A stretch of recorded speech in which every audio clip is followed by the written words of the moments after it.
Sa nakaraan nating episode ay natapos tayo kung saan nga ay nagtungo ang ating bida sa arena, kasama nina Mr. Duan at Haizi. Kung saan rin ay meron agad lalaking nagngangalang Yin Chao ang kaagad na nagsalita ng kung ano-anong bagay tungkol sa kanila, at dahil nga sa kadahilanang ito ay di na rin napigilan pa ng ating bida ang kanyang pagkainis rito. Kaya naman nga ay bigla niya na lamang itong sinampigan ng pagkalakas-lakas dahilan nga para mapatalsik ito habang nagkakang-uubo-ubo pa sa lakas ng pagkakatama sa kanya ng ating bida. At pagkatayo pa nga lang nito, ay agad na naman itong mariin na tumingin sa kanila pagkatapos ay sinabihan ang kanyang mga kasama na sagudin daw agad nila ngayon din mismo itong ating bida at si Mr. Duan. Kaya naman nga agad na inihanda at itinaas ng mga ito ang kani-kanilang mga sandata at talaga naman ngang handa ng manugod. Subalit sa hindi inaasahan, bago pa lang sila kikilos, ay agad din naman ang mga itong pinigilan ni Zhu Yunlong nang ito ay dumating. At habang papalapit nga itong si Yunlong ay panay ang pagtawag sa kanyang pangalan ng ilang mga tao na naririto sa arena. Sabay mariin nga ring agad na sinabi ni Yunlong na ang anuman daw na hinanakit ng mga ito sa isa't isa ay dapat ayusin ng personally pagkatapos nitong competition, hindi yung lilikha na lang daw basta-basta ng gulo rito. At maya-maya nga rin lang ay muli na namang nagpatuloy sa paglalakad itong si Yunlong kung saan ay agad siyang binati ng dalawang lalaki at isang babaeng sumalubong sa kanya. Kung saan nga ay nakatingin din lamang rito ang ating bida at si Mr. Duan. Na tinanong rin naman agad ng ating bida kung mga fantastic daw ba ang mga lalaking iyon, na sinang-ayunan nga kaagad nitong si Mr. Duan. Sabay sabi pa nito na ang isang lalaking matandang ito raw na may mahabang biguti ay si Exiting, ang pinuno ng Thunderbolt sect kung saan ay bibihira lamang ang nakakatalo sa Thunderbolt Fist nito.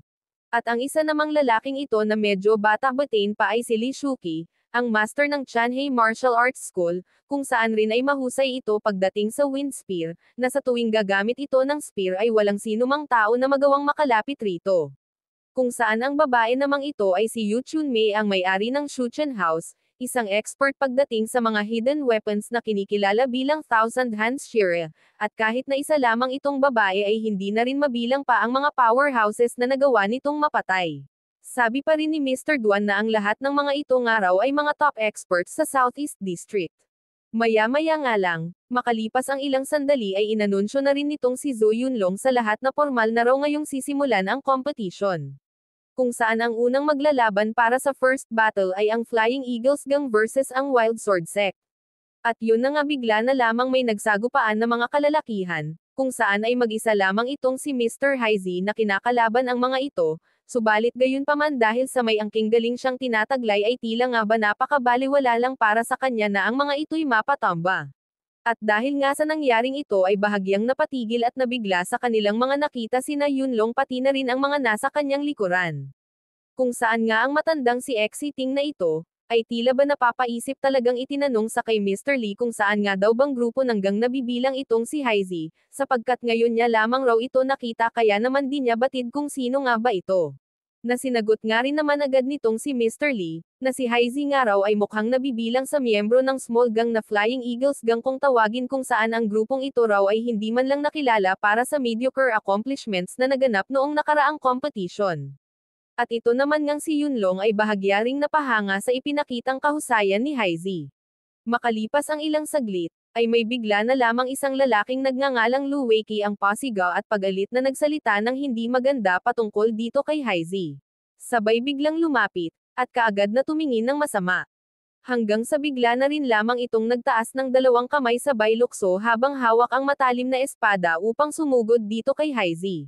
Subalit dahil nga sa nakahanda itong si Haizi sa sinumang susugod sa kanya, ay nagawa niya rin naman kaagad na salagin ang papalapit na atake nitong si Lu Weiqi. Ngunit gayunpaman makikitang tila ba nahihirapan na rin itong si Haizi sa lakas ng puwersa ni Lu Weiqi, na habang mas tumatagal pa nga ay lalo pang inilabas nitong si Weiqi ang kanyang buong kakayahan. Kaya naman di rin nagtagal at di na rin ito kinaya pa ni Haizi, dahilan nga upang maputol na ng tuluyan ang kanyang espada sanhi nga rin para magawa na siyang masugatan at masaktan. Kaya naman nga rin itong si Mr. Duan ay di na rin napigilan pang mabanggit ng malakas ang pangalan ni Haizi dahil sa kanyang labis na pag-aalala rito. At makalipas nga ang ilang saglit, ay pinagtulungan na nga ng apat na lalaki na buhatin si Haizi upang ito ay dalhin sa isang silid upang magamot. Na agad rin naman ngang sinundan ni Mr. Duan. At maging ang ating bida nga rin ay di rin nagdalawang isip na sumunod rito upang alamin ang kalagayan ni Haizi. Sabay lumapit siya rito at nag-decide na ito'y gamutin. Kung saan nga ay muli niyang ginamit ang kanyang special power sa pamamagitan ng kanyang mahiwagang daliri, kasunod ay kanyang idinikit sa sugatang katawan nitong si Haizi, habang ito ngang si Mr. Duan ay tila ba muli na namang namangha sa kakayahan ng ating bida. Pagkatapos nun ay sinabihan ng ating bida si Mr. Duan, na wag na raw itong mag-alala pa, sapagkat hindi pa daw naman ito ikamamatay ni Haizi, lalo pa at nagamot na niya ito, at bilin pa nga rin ng ating bida kay Mr. Duan na manatili lamang daw ito rito upang mabantayang mabuti si Haizi, pagkat babalik na ulit siya sa arena upang makipag-participate na rin sa competition. Na sinunod rin naman nga agad ni Mr. Duan, sabay nagpasalamat na rin sa ating bida, dahil raw sa kanyang ginawang panggagamot kay Haizi. At nang bumalik na nga si Lin Kay sa loob ng arena, habang siya ay naglalakad-lakad ay natanawan naman siya niya na agad nga ring kumaway sa kanya habang siya ay tawag-tawag nito. Na agad rin naman nga niyang napansin at nilingon. Sabay tinanong rin siya nito, kung nandirito rin daw ba siya para manood ng competition ngayon. At ito namang isang lalaking ito na kasama niyan, ay agad ring nagtanong kung sino nga daw ba itong ating bida. Na masigla naman ngang sinagot niya na ang ating bida nga raw ay si Lin Kay, ang minsan na niyang ikwinento na kung di dahil rito, ay baka nga napatrouble na sila dati. At matapos ngang marinig ng lalaki ang lahat ng sinabi niyan, ay tinawag rin nito ang ating bida, sabay nag-hello at nagpakilala na siya raw si Ma Yuning mula sa Martial Arts Academy ng Yunyang Prefecture. Ngunit hindi na ito gaano pang pinansin ng ating bida, tiningnan niya lamang ito ng may pagkaseryoso, sabay tumango lang siya na tila ba wala siyang pakialam kung sino man yung lalaking iyon. Kaya naman nga tila ba bahagyang nag-init ang ulo nitong si Ma Yuning sapagkat napakawalang manners naman daw yata ng ating bida. At maya-maya nga lang din ay niyaya niyan ang ating bida na magtabi raw sila sa bakanteng upuan sa banda doon, na tinanggihan rin naman agad ng ating bida dahil meron na naman daw siyang mauupuan. At sa may bandang likuran naman ay kinausap muli ni Yuning ang ating bida, at sabi nito na bakit hindi daw sila mag-usap, total kaibigan daw naman pala siya niyan. Kaya't bahagya naman ngang napalingon rito ang ating bida at tinanong kung ano naman daw ba ang pag-uusapan nila kung sakali. At tila nga may pagkainis ng konti, na sinabi ni Yuning sa ating bida na mukha raw yatang hindi humahanga ang ating bida sa kanyang estado ngayon, kaya naman agad rin itong tanong kung ano raw bang ipinagmamalaki ng ating bida dahil di siya basta-basta man lang namamansin. Naagaran nga ring sinagot ng ating bida, na isa nga daw siyang disciple of the Martial Arts Academy ng Ling Prefecture, kaya siguro naman daw kahit papaano ay pwede niya itong maipagmalaki. At tila nga hindi pa rin nakontento itong si Yuning sa mga impormasyon na kanyang nalaman, kaya naman dagdag pa nitong tanong kung ano na nga raw bang level na ngayon ng ating bida, at tugon nga ng ating bida na isa pa lamang siyang elementary martial artist. Na tinuwanan naman nga kaagad nitong si Yuning kahit wala talagang nakakatawa na para bang kung sino siyang magaling. Sabay dagdag pa nitong sabi na ayon raw sa mga kwento niyan ay inakala niyang isa ng master ang ating bida, subalit yun naman daw pala ay nasa elementary martial artist level pa lang siya. Nakinontra naman nga rin kaagad niyan, at sinabing napakahusay naman daw talaga ng ating bida, sapagkat yun nga raw isa niyang pinsan ay sadyang nahirapan pa at nag-failed na ng maraming beses para makapasa upang maging isang elementary martial artist.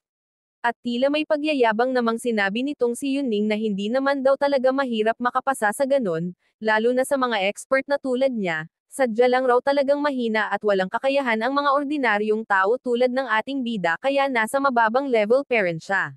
Kaya naman nga napatanong na rin itong si Yan, kung ano na daw bang level na ngayon ni Yuning para magyabang ito ng ganon-ganon na lang. At ipinagmamalaki naman ngang tugon ni Yuning na isa na daw siyang martial master ngayon, sabay tanong muli ni Yan, kung talaga daw bang kahanga-hanga ang tulad nitong martial master para lang umasta ito ng ganito. Nasinang-ayunan naman nga kaagad ni Yuning na natural naman daw talagang siya ay napaka-awesome, sapagkat ang isang martial artist daw ay katumbas na rin ng dosi-dosenang mga martial artist. At maya-maya nga rin lang ay muli na namang kinausap ni Yuning ang ating bida, at sinabi nitong yaman din lamang daw na kaibigan ng ating bida si Yan. Ay bakit hindi raw siya tumayo sa kalapit nito at nang mabigyan daw siya nitong si Yuning ng full guidance pagdating ng panahon. Subalit wala lang pakialam ang ating bida sa mga sinabi ni Yuning, dahil hindi naman daw niya iyon kailangan, at isa pa ay kayang-kaya na naman daw niya ang kanyang sarili, kaya bakit pa? Makalipas ang ilang oras, habang nakatayo si Lu Weiqi sa gitna ng arena ay makikita rin ang maraming kalalakihan na nagawa nitong mapatamba at matalo. Kaya naman lakas loob ulit nitong Pasiga na tanong kung sino pa daw ba ang handang lumaban sa kanya.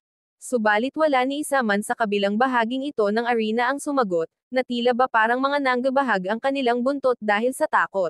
At sa bahaging ito naman kung nasa saan sina Yunning, ay ibinahagi nito kay Yan na si Lu Weiqi nga raw ay ang head ng Wild Sword Sect, ang siyang nangunguna pagdating sa pagkakaroon ng Wild Sword skills, kaya naman napatanong rito si Yan, kung kaya naman daw bang labanan nitong si Yunning si Lu Weiqi.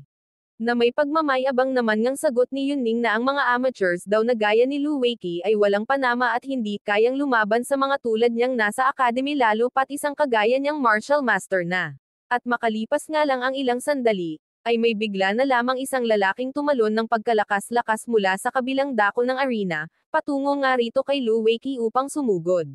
At sa sobrang lakas nga ng puwersang dulot ng lalaking ito ay malaki ang naging epekto nito kay Lu Weiqi, kaya naman ito ay napatalsik na lang din bigla sa may kabilang gilid, habang hindi rin ito magawang maimulat ang kanyang mga mata sanhi ng mga batong nagtatalsikan sa kanyang harapan. Kaya naman nga rin itong si Ma Yunning, aba ay heto at gulat na gulat nga sa kanyang mga nakita habang iniisip-isip rin kung sino nga ba ang lalaking bigla na lamang sumulpot at nanugad sa gitna nitong arena. At nang muli ngang makatayo si Lu Weiqi, ay agad nitong tiningnan ng masama ang lalaki, habang nagngangalit ang kanyang mga ngipin, na talaga naman ngang mahahalatang gigil na ito sa galit. Hanggang sa inilabas niya na nga rin ang kanyang itinatagong puwersa, habang iwinawasiwas ang kanyang sandata papalapit sa lalaki, habang ang lalaking ito naman ay tila ba wala lang pakialam at talagang malakas ang loob dahil di man lang ito gumagalaw sa kanyang tayo, at hinihintay lamang ang pagsugod ni Lu Weiqi. Habang sa kabilang dako rin namang ito ay makikita ang labis na pagkagulat at pagkamangha ni na Exiting at Li Shuqi na para bang pagkatendi ng pwedeng mangyari. Bumalik tayo sa dalawang ito, nang makalapit na nga si Lu Weiqi sa lalaki, ay agad namang nasalo at nasalag ng lalaki ang kanyang sandata nang walang kahirap-hirap. Kaya naman nga labis itong nagtaka kung papaano ito nangyari, hanggang sa ito nga ay suntukin na nga lamang ng pagkalakas-lakas ng lalaki, dahilan upang mapatalsik ito ng pagkalayo habang nagpupulansitin pa ang marami nitong dugo mula sa katawan. Kaya naman nga ganon-ganon na lang rin ang naging reaksyon ng mga taong nanunood rito sa arena, pati na rin itong sina Yunlong. At maya-maya nga lang din ay malakas na nagsalita ang lalaki at ito'y nagpakilala na siya raw si Gong Sun-tai, ang emissary ng Holy Fire Religion, at ang dahilan raw kung bakit siya nandirito ay upang bisitahin ang mga heroes ng Southeast District. At pagkatapos ay bigla na din lamang itong sumigaw ng malakas na nagpayanig nga sa buong arena. Kung saan nga rin ang lahat ng taong nandirito, ay labis na naapektuhan dahil sa nakakarindi nitong tinig. Samantala ang ating bida naman, habang nakatingin rito, ay kanyang iniisip-isip na marahil ang lalaking ito raw na si Gong Sun-tai ay ang senior ni Zhao Biao. At maya-maya nga, ay sumulpot na lamang itong lalaking ito na si Mr. Wan sa may bandang likuran ni Gong Sun-tai. At pagkatapos ay sinabi nitong lalabanan daw niya si Gong Sun-tai alang-alang sa kanilang sect na The Black Serpent. Sambit naman ni Gong Sun-tai na ang paglalaban raw ng isa laban sa isa ay masyadong matrabaho, kaya bakit hindi na lang daw magsama-sama at magsabay-sabay ang lahat upang sumugod sa kanya. Kaya naman nga tila tuluyan nang nag-init ang ulo ni Mr. Wan, kaya napasabi ito na napakakapal naman daw yata masyado ng mukha ni Gong Sun-tai. Sabay bigla rin itong inilabas ang kanyang pangmalakasang teknik na kung tawagin ay Whirlwind Claw. Kasunod ay lumapit kay Gong Sun-tai sabay lukso nito sa lupa, dahilan para makalikha ito ng napakalaking butas. Kung saan nga itong si Gong Sun-tai ay makikitang tila ba napatameme ng bahagya sa kanyang kinatatayuan. At sa kabilang banda namang ito ay makikita ang muling pagkagulat ni Li Shuqi, habang iniisip na tila daw yata mas malakas pala si Mr. Wan kaysa kay Lu Weiqi. Maging si Mr. Exiting nga rin ay naisip na sa pamamagitan raw ng bare hands ni Mr. Wan, ay magagawa nitong gamitin ng maayos ang kanyang kapangyarihan, at kung saan ang Black Serpent Sect ay masasabing talaga naman daw palang merong hindi malirip na kakayahan.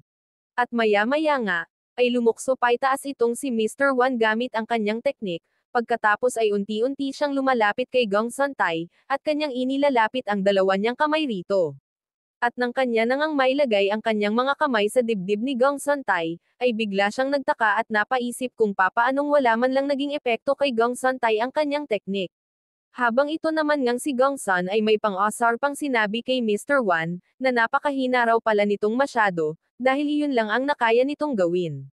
At pagkatapos ay hinawakan nga ni Gongsun ng mahigpit ang braso ni Mr. Wan, sabay binali nito ng malakas. Kaya naman nga napa-array na lamang ng hagot itong si Mr. Wan dahil sa sobrang sakit. Kasunod ay sinuntok siya ng malakas ni Gongsun Tai, at dahilan nga iyon upang tumagos ang kamay nito sa kanyang katawan, kasunod ang pagpulanzet ng kanyang mga dugo hanggang sa siya ay mabawian na nga ng buhay. At sa nangyari ngang ito, ay di moari ang reaksyon ni Yunlong, ang tanging nagawa niya na lamang ay ang tawagin ng malakas si Mr. Wan sa pangalan nito. Habang ito naman ngang si Ma Yunning ay paulit-ulit na sinasabi sa kanyang isipan ang mga salitang tunay raw na isang Grandmaster si Gongsun Tai. At maya-maya nga lang ay sumigaw ulit ng pagkalakas-lakas itong si Gongsun at sinabi nitong nakakahiya naman daw pala ang lahat ng nandirito ngayon sa arena, dahil mukhang puro baguhan lang daw ang mga ito at mga wala talagang silbi, sabay tanong rin ito kung meron parent daw bang handang makipaglaban sa kanya. Kaya naman nga itong sina Yunlong ay napanganga na lang at mukhang hindi malaman kung ano ang gagawin. Kasunod ay muli na namang nagsalita si Gongsun at ayon rito, ngayong araw daw na ito ay mamassacre niya ang lahat na nandirito, kaya naman ang Holy Fire Religion daw ay magagawa na ulit enjoy ang buong mundo. Sabay tinawag nito ang kanyang mga alipin na puro naman panot, at inutusan na paslangin ang lahat. At yun na nga, umatake na ang mga panot na ito, at pinagsasaktan ang mga tao, kaya naman puro na lang ouch at help ang maririnig sa buong arena. Nalubha naman ngang ikinagalit ni Yunlong. Kaya naman kinausap nito sina Exiting, Li Shuqi at Yu Chunmei na kailangan daw nilang pagsama-samahin ang kanilang puwersa upang maprotektahan ang mga tao. At napatingin na nga lamang ang tatlong ito ng may pagkaseryoso. At pagkatapos ay sabay-sabay nang lumukso silang apat upang umatake dito kay Gongsun Tai. Habang ito naman nga ay makikitang nakatingin lamang at sinasabi ang salitang "That's more like it", na nangangahulugan ngang mukhang gustong-gusto talaga niya na maraming sumusugod sa kanya, aba loko, ay ikaw nga pala'y matendi. At maya-maya nga, ay pumorma na ng pagkainam itong si Yunlong at inilabas ang kanyang Serpent Strike technique. Kasunod ay sumigaw ng malakas at inatake si Gongsun Tai. Subalit makikitang ang sisiw lang para kay Gongsun ang atake ni Yunlong, dahil naiwasan nito agad ang papalapit na puwersang hatid ng teknik ni Yunlong. At ang kasunod naman ngang umatake ay si Li Shuqi, kung saan ay gumamit ito ng sandata, habang unti-unting lumalapit kay Gongsun. Subalit sa di inaasahan ay naabot siya nito, at hinipo ang kanyang leeg na para bang may kung anong puwersa ang kasama nito, sapagkat matapos nun ay bigla na lamang tumalsik si Li Shuqi habang pumupulanzet ang dugo sa bibig nito. At ito ngang si Yunlong ay muli na namang umatake, subalit gaya sa kanina ay nagawa lang din ulit itong maiwasan ni Gongsun. At talaga naman ngang parang basic lang ito para sa kanya, abay sana all ngani. Ito naman ngang si Chunmei at Exiting ang nagtangkang umatake, kung saan ay tila ba parang may kung anong nagsisipatakan sa balat ni Gongsun Tai. Hanggang sa sumugod nga ulit si Li Shuqi, at nagsabay-sabay na nga ang apat na ito, para kalabanan si Gongsun. At makikitang ang todo sa pag-atake ang apat. Subalit sa kabila nga ng pag-join forces nila, ay hindi pa rin yun naging sapat. Nagawa pa rin silang kalabanan ng walang kahirap-hirap ni Gongsun, kaya naman ngani at heto nagpaparamihan na sila ng dugong lumalabas sa kanilang bibig. Kung saan itong ang si Gongsun ay matikas pa ring nakatayo habang may pang-asar pang sinasabi na napakahihina naman daw pala ng mga ito, ni hindi nga man lang daw siya pinagpawisan kahit na kaunti. At napatingin na nga lamang dito si Yunlong sa di malamang reaksyon, halatang halo-halo na ang kanyang iniisip at emosyon. Makalipas ang ilang sandali ay lumakad ng bahagya si Gongsun. Pagkatapos ay sinabing ang kanya raw junior na si Zhao Biao ay nagtungo dati rito, subalit wala na siyang nabalita tungkol rito, hanggang sa isang araw ay nalaman na lang niyang napaslang na pala ito, at panigurado raw na magpapakita rin dito ngayon kung sino man ang may kagagawan nun. Dagdag pa nitong sabi na ang sino man daw na magtangkang manakit sa kanyang mga kasama, ay kanyang sisiguraduhin na mapupugutan niya ito ng ulo. At muli na naman ngang napatingin ang tatlong ito, kung saan iniisip ni Yunlong na kung talaga nga daw bagang meron dito sa Southeast District ang nagawang makapaslang kay Zhao Biao gayong malakas talaga ito, lalo pat kasamahan ito ni Gongsun Tai na talaga namang merong nakakatakot na kakayahan. Makalipas pa ang ilang saglit, ay nagdesisyon na rin ang ating bida na umalis na sa kanyang kinatatayuan dahil mukhang nagbabalak na siyang makipaglaban kay Gongsun Tai. Kaya naman nga itong si Yan ay tila ba may pangangambang tinanong ang ating bida, kung ano nga raw ba ang binabalak niyang gawin. At maging si Yunning nga rin ay nagtataka kung ano ba ang plano ng ating bida, kaya naman pilit nitong pinababalik ang ating bida at sinabi rin nito na mukha daw yatang nasisiraan na siya ng ulo, sapagkat isa pa lamang daw naman siyang martial artist, samantalang si Gongsun ay isa ng grandmaster kaya tiyak daw na mababaw iyan lang din siya ng buhay tulad ng nangyari sa iba. Ngunit ang ginawa lamang ng ating bida ay lumingon siya kay Yuning at pagkatapos, sinabi niyang siya daw ang nakapaslang kay Zhao Biao kaya naman kinakailangan niyang mapigilan si Gongsun. At nagulat na nga lamang si Yuning sa kanyang mga narinig, sabay sabi nito na baka raw nagbibiro lang ang ating bida sapagkat katawa-tawa lang daw ang ilagay sa kapahamakan ang sariling buhay. Ngunit kahit na ano pang gawing pagpigil ng dalawa sa kanya, ay nagpatuloy pa rin siya sa kanyang paglalakad upang ituloy ang kanyang balak. At nang makarating na nga siya sa gitna ng arena, ay kaagad siyang tinanong ni Yunlong kung ano nga raw ba ang ginagawa niya rito. Sagot naman ng ating bida na siya raw ang hinahanap ni Gongsun, kaya naman maaari na daw ang mga itong umalis. At di nga makapaniwala si Yunlong sa mga sinabi ng ating bida, sabi rin nito na kaya nga raw nandirito si Gongsun ay para ipaghiganti ang nangyari kay Zhao Biao, kaya kung nagbibiro lang daw ang ating bida ay mabuti pang itigil na niya ito, bago pa siya mapuruhan ni Gongsun. Ngunit hindi na pinakinggan pa ng ating bida ang mga sinasabi ni Yunlong, bagkus ay mariin at talagang lakas loob niyang sinambit kay Gongsun na siya ang nakapaslang kay Zhao Biao. Sabay tingin nga sa kanya ng masama ni Gongsun, at pagkatapos ay tinanong rin siya nito kung sino naman daw ba siya. At marahan ngang binanggit ng ating bida, na ang pangalan niya nga daw ay Lin Kei. Kaya naman nga tinanong rin siya agad ni Gongsun, kung papaano naman daw ba niya kinaya at nagawang paslangin ng ganun lang ang isa sa napakalakas niyang kasamahan, dagdag pa nitong sabi na nagyayabang na naman daw yatang masyado ang ating bida, kaya naman sisiguraduhin niya daw ngayon, na pagbabayaran ng ating bida ang lahat. Subalit ang ating bida naman ay may pang-asar pang sinabi, na ang pagpaslang raw kay Zhao Biao ay napakaliit lang na bagay, at sadyang basic sapagkat napakahina lang daw naman ng kakayahan nito. Abangan sa ating next episode, kung ano pa ba ang mga nakaka-excite na mangyayari, saan nga ba haantong ang usapan ng ating bida at ni Gongsun Tai, at kung may magaganap nga bang mainit na labanan sa kanilang pagitan. Kung nagustuhan nyo ang episode nating ito, ay paki-like naman ito mga idol. Huwag na rin kayong mahiya pa na mag-iwan ng inyong komento. Of course don't forget to share and subscribe. Then hit the notification bell para lagi kayong updated sa mga next video natin. Thank you mga idol, gandang araw sa ting lahat.